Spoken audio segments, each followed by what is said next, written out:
Hi, I'm Coach Cory Wayne. This is my video coaching newsletter, and the topic of today's newsletter is going to be why women feel empowered chasing men. Well, I've got an email today. This one's actually from a woman, and she details an experience that she's having with a guy she's been kind of seeing from her office where she works. And she originally found my work because she just wanted to see basically what was out there in the dating world as far as advice and what kind of advice guys were getting. And she obviously really liked my videos and what I had to say. And then she's got some questions about this guy that she's been dating. And what I liked about the email is that you can see from a woman's perspective, like this particular guy, like initially she thought, I think this guy follows your work because he's not over pursuing, at least in the beginning, but he's starting to do some things that obviously would make me question that he's ever followed my work at all. And so what you can see here is this is a guy who's got a great chance with this girl, and because he doesn't know any better, he's literally doing and saying things that are talking her out of liking him. He's kind of upset that they haven't had sex yet, and this is something I see so much. It's such a common problem, and so you can kind of see it from the woman's perspective of what she's going through. So I had a quote that I wrote, and I want to go through her email. And the quote says, "It's true that men should pursue and initiate dates that can eventually lead to intimacy in a relationship, but there's a fine line between pushing too hard for sex in a relationship and not pursuing enough to make the woman feel wanted. A man should focus on creating opportunities to hang out and have fun together because this is what causes a woman to associate good feelings with being with him, which is a necessary prerequisite for her feeling safe and comfortable enough to open up to receive him mentally, emotionally, spiritually, and physically." So this guy's doing some things that are getting in the way of a successful seduction from a woman's point of view. So she says, "Dear Cory Wayne, unlike your other followers, I didn't find you when my life was in turmoil. I really just wanted to see what kind of advice men were seeking in dating to find out if they are just as pathetic as we are. They are, it seems." Well, women tend to be a little better at hiding it when it comes to that. And what I learned early on, like when I really started studying this stuff and trying to learn it, I figured it was all me, and which was a good way to assume there was something I was doing that were turning the women off that I really liked, and I couldn't put my finger on it at the time. And then as I came to understand this stuff and become really good at it, I realized, wow, most women in general, just as screwed up as the rest of us guys. It's just that women tend to know and understand intuitively a lot more about what creates sexual attraction in the male-female dating and relationship dynamics than guys are. It's like if you look at it from a poker perspective, when it comes to dating and relationships, women tend to be better poker players because the reality is especially the beautiful ones, are getting pursued and complimented from the time they're little girls. And as they grow up to be women, obviously this continues, and it can have a negative effect on their ego. They get a little cocky and a little full of themselves and a little entitled, just like a good-looking dude would. Anybody's going to become spoiled with too much attention and adulation, and the key, like the great Coach John Wooden would say, is to never get too caught up in criticism or praise. The idea is just to be humble. It's like one of the things that I like that Jocko Willink says. He says, "Be humble or you will be humbled." In other words, when your ego gets a little too big, life's going to come by and smack the shit out of you and knock you down a few notches. So the idea with these videos is to try to minimize that risk. Be humble or you will be humbled. So she continues on, "I want to thank you for enlightening me because I had no idea I was supposed to be doing the calling and chasing." Well, it's not so much a rule, it's really a reality. And it's a reality that I've seen in my own life. Even before I picked up on this stuff and understood it, I didn't make the connection at the time that women tend to be the pursuers. Now, the guy has to start the courtship off. He does have to pursue, get the number in the beginning, start the chain of events that lead to a first date, a second date, and so on. But at a point in the relationship when the courtship is going well, the woman tends to start calling more, texting more, sending WhatsApp messages or Facebook messages or any of the numerous messaging apps that are out there, and picking the ball up and running with it. And where most guys make the mistake is they continue to pursue too hard and trying to force things. And once the woman senses that the guy is trying to force things, she no longer feels safe and comfortable. Then she starts backing away and investing less into seeing him, because this confuses her. She goes from being really attracted to him to going, something's off with this guy. And then when she backs up, the guy understands that something is wrong. He starts calling and texting more, trying to force things because he could sense that she's backing away. I'd say probably when I'm dealing with guys that are dating or they're having problems in their dating and their courtship, or things went sideways, or they got friend zoned, or the woman's backed off completely, it's all because of this. There's that inflection point where the guy starts trying to do things too much, and then it gets to the point where the woman is investing no time, no energy, not even really trying to be available for dates for him, and he just continues to try more, to do more, and then usually when they get in touch with me is when things have gone sideways really bad. So the idea is you don't want to do what this guy is doing.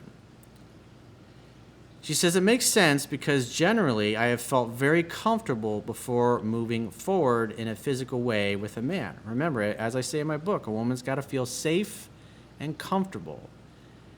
And that comes from learning to love in such a way that the person you love feels free. It's a non-attached, take it or leave it kind of attitude.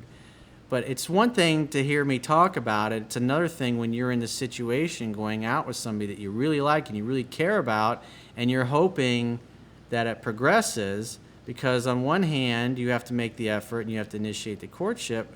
But also on the other hand, you have to not let your fears overwhelm you and cause you to start trying too hard and forcing things because you fear losing the person. And when your actions are driven by fear, that's typically what happens. You're going to literally chase her right out of your life. She says, allowing me to come at them at my own pace is much better, and it's empowering. So the first couple weeks, the guy sets a date, they go out, and I always teach that 3 H's, hang out, have fun, and hook up. That's the purpose of what the guy has to do. But as a woman starts to feel her emotions get engaged and she continues to feel safe and comfortable, she really starts to like him more. And as she starts to like him more, she wants to bond and connect on a more frequent basis. And that's why I teach. I mean, most people watching this are working Monday through Friday, 9 to 5 type jobs, and they might only have 1 or 2 nights a week where they can actually get together and go on a date. So at least in the beginning, a guy, and especially if a guy is dating around and dating other women and keeping his options open, he's going to probably go out with each girl no more than once a week until she warrants it. And as the time goes by, and it doesn't mean you get together and you call her on the same exact day every week and you go out on the same day every week. I mean, in some cases, guys only have a certain day that's open and they don't really have a choice in the matter. But if you're dating other women and you got an active social life and you're going to the gym and you're taking care of yourself and you're spending time with friends and family, the idea is you're going to fit a date in when it's good for her and it's good for you and it works with your schedule, but no more than once a week in the beginning. And as things go well in dates, she starts to feel more safe and more comfortable, and she wants to bond and connect more. That's natural feminine energy. And that's where, if you do things right, like I talk about in my book, 3% Man, then what happens is she wants to see you more. She wants to talk to you more. She wants to bond and connect more. And that's where the texting and the calling comes in, where, hey, I was thinking about you, or hey, I saw a movie last night and it reminded you, or hey, I was in the mall with my girlfriends today and there was a guy walking and he had the same shirt on that you had on our date the other night and it totally reminded me of you. And I just wanted to reach out and see how you're doing. That's typically how it comes about. And then as I teach my book, the guy uses those initiated contacts because it's her idea that's where she feels empowered because she's the one reaching out to him to bond and connect more. And the guy uses that as an opportunity to set the next date. So she says, I've hung out with a guy that I work with a few times. He seems a bit shy and doesn't over pursue. I figured maybe he was one of your followers also. So far, so good. I have had to be the pursuer a bit more than usual. But nevertheless, she's doing it. She's pursuing more because he doesn't seem to be pursuing as much. In other words, her attraction is growing for him. So she feels comfortable. She feels safe calling and texting more than she normally would with the average guy that turns her off. That's the important thing. It doesn't mean that women are going to automatically pursue you. They have to like you enough, according to the attraction scale in my book, for them to do that. We've gotten very hot, but have not gone all the way. And this is where it's real important to understand the 2 steps forward, 1 step back philosophy that I talk about in 3% Man. For those of you that maybe this is the first video of mine that you're watching, you can read both my books for free on my website by subscribing to the newsletter.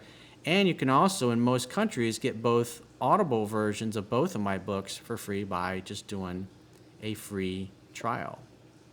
And by the way, a podcast version, the audio version of this video, along with all of my best videos, are now on iTunes, SoundCloud, Stitcher, Spotify, and all the different podcasting platforms. So if you like to listen to me on the go and you don't like having to download all the video bandwidth on YouTube, you can get just the audio podcast version. It's available everywhere.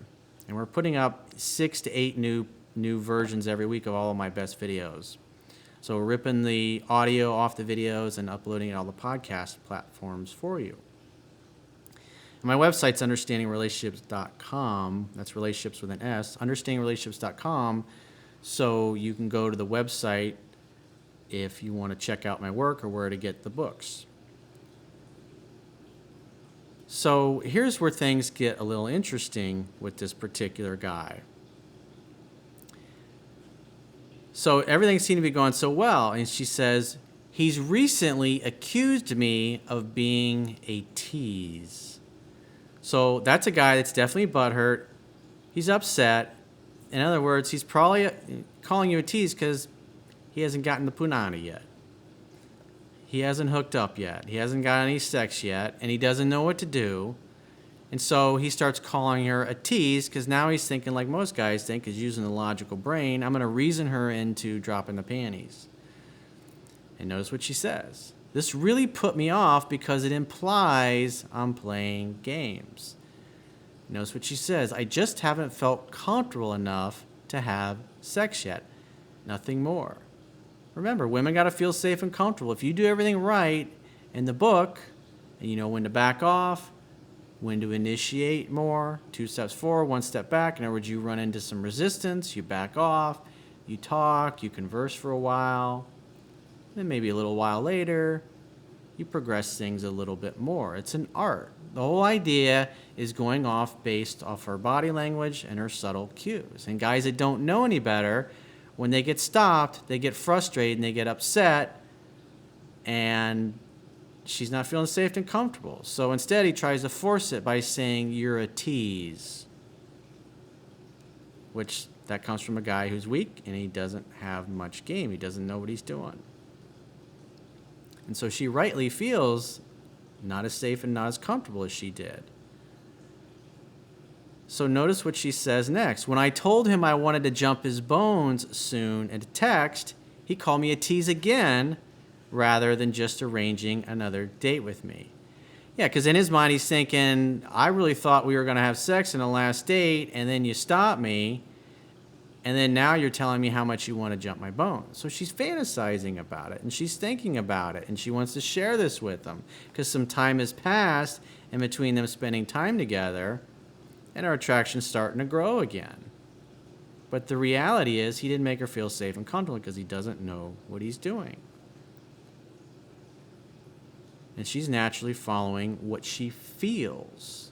This is the important thing. She says, mind you, we've gone out all of 2 times. He says, I honestly just got kind of upset and told him I would not let him insult my intelligence by playing games, or insult his intelligence. She says, I don't get it. Well, he's butthurt because you didn't give it up last time. And then you send him that text. You can see that's how the average guy doesn't know any better, going, she's sending me mixed signals. I tried to go all the way with her last time we're together, and she stopped me, and then she sends me a text out of the blue saying she's thinking about jumping my bones. It's part of the push-pull. It's like the salsa dance. There's the getting close, and then there's the pushing away. And then there's the letting go. And then there's the getting close again and pushing away. It's like boom. The idea is you get closer and closer until you end up inside of her. It's testing your strength. She backs away when she feels unsure. You let her go like the cat, because you know she's going to come back when she feels comfortable again. And sure enough, as soon as she feels comfortable again, that's where she sends out the text and says, I told him I want to jump his bones soon. She's thinking and feeling that. Remember, women, when they say things like this is based on what they're feeling in the moment. So in the moment when she wouldn't have sex with him, she wasn't feeling safe and comfortable. And he should have backed off, continued to talk, and then a little while later moved back in. But obviously, he probably at some point just stopped and gave up and got frustrated. And so she didn't recognize that he was getting frustrated, because maybe he did a good job masking that. And then after a few days later, he's thinking about it. He's pissed off that he didn't get any. And because he let her go, she felt free. Remember, you must love in such a way that the person you love feels free. She starts to come back. She's feeling those feelings because he appeared to be non-attached. And so when she comes back and she's feeling it again, that's when she talks about jumping his bones. But he doesn't understand how to read the signs, and therefore he accuses her of being a tease. He definitely needs to read the book, because I can tell he ain't read the book. Or if he had, he wasn't paying attention. She says, I don't get it. I'm a high-quality woman, too. I have a great career, long legs, dark hair, and big brown eyes. I don't need a man for anything, yet I'm very feminine, nurturing, and genuine. Men are attracted to me, but they always seem to fuck up. And this is the experience of most women. When it comes to the dating world, these guys, they don't know any better. They're too impatient. They don't have any game. They don't understand the push and the pull dynamic. They don't understand loving in such a way that the person you love feels free. And they also don't understand that women are like cats in that respect. You got to let them go. And you can't get butthurt and offended when it doesn't happen right away. Remember, when you ever see James Bond in any of the movies getting upset that when a woman offers some last resistance? He just has a smirk. He's been through this thousands of times in the past, and he knows it's going to end up with the two of them in bed naked together at some point. It's in the bag. He's already thinking from the end. So there's no worry, there's no fear, there's no doubt in him. That's the way you want to be. She says, where do I find these 3% men that you speak of? Well, I would recommend that you read the book 10 to 15 times so you can better spot the guys that have their shit together and the guys that don't. And obviously this guy does not. So you could suggest to him, maybe give him a copy, or maybe you send him the website and say, this book would be really great. I like you, but sometimes you make me feel uncomfortable when we're together. It's not that I'm being a tease. You just do, and you say things that make me feel uncomfortable. And you got to remember, with a guy, if you're going to give a guy instructions, we need logical, step-by-step instructions. You can't dance around the fucking subject and hope he puts 2 and 2 together. God, we're just not intuitive like that. We're not built that way. You could talk to another woman, explain this, and she'd shake her head and go, oh my God, because she has the same kind of experience. So you got to explain to him exactly what you want him to do.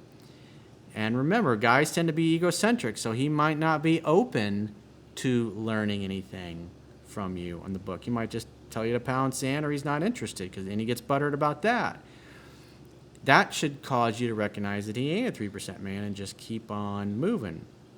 But if he's open, if he's coachable, And you can share these things in a logical way and tell them exactly what you need step by step, step 1, step 2, step 3, he potentially has a chance. Where do I find these 3% men you speak of? Are you available? Just kidding, kind of. I think she's hitting on the coach. So, I mean, if you're gonna hit on me, the best way is to go to Instagram at Coach Cory Wayne, connect me with that way, send me a direct message. Because, I get it on all the time, and it's got to be legit people. I get trolled as well, so, but, I figured I'd throw that out there. I'm accepting applications if some of you are so inclined. And with that said, if you like the video, like the video. If you got a comment, I have a great community on YouTube. Post your question. And usually, if the video is just published, you post a questionnaire, you usually get several people that know my work backwards and forwards, and they'll help you out. Got a great community. Also, if this is the first video that you're watching, make sure you click the subscribe button and hit that little bell thingy there.